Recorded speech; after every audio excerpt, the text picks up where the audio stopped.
ഇന്നലെ രാവിലെ സന്നിധാനത്തെത്തിയ തീർത്ഥാടകർ തങ്ങൾക്ക് മുമ്പിലെത്തിയ ഗാന്ധിജിയെ കണ്ട് ശരിക്കും അമ്പരന്നു. ലളിതമായ വേഷം, വട്ടക്കണ്ണട, അരയിൽ പോക്കറ്റ് വാച്ച്, നീളൻ വടി. വേഷം മാത്രമല്ല, ഗാന്ധിജിയുടെ രൂപസാദൃശ്യവും കൂടി ആയതോടെ തീർത്ഥാടകർ ചാച്ചാ ശിവരാജനെ വളഞ്ഞു. ബഹുമാന പുരസ്സരം കാൽ തൊട്ടു വണങ്ങി.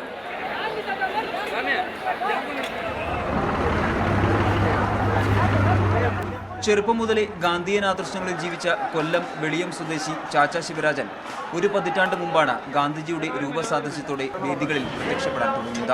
ഞാൻ കുട്ടിക്കാലത്തെ ഗാന്ധിയനായിരുന്നു. 8 വയസ്സിൽ ഗാന്ധി ആദർശത്തിൽ ജീവിക്കാൻ തുടങ്ങിയ ആളാണ്. 13 വർഷമായുള്ളൂ ഈ രൂപസാദർശ്യം ഉണ്ടായിട്ട് 13 വർഷമായി. അന്ന് മുതൽ ഇങ്ങനെയാണ് എൻ്റെ ജീവിതം. സത്യവും ധർമ്മം, സ്നേഹം, ഇതെല്ലാം. 85 വയസ്സുള്ള ശിവരാജൻ ഗാന്ധിയുടെ വേഷത്തിൽ അയ്യപ്പനെ കാണാനെത്തുന്നത് ഇത് 5ാം തവണ. അയ്യപ്പന്റെ അനുഗ്രഹവും തീർത്ഥാടകരുടെ ബഹുമാനവും സ്നേഹവും ഏറ്റുവാങ്ങിയാണ് ചാച്ചാ ശിവരാജൻ മലയിറങ്ങിയത്.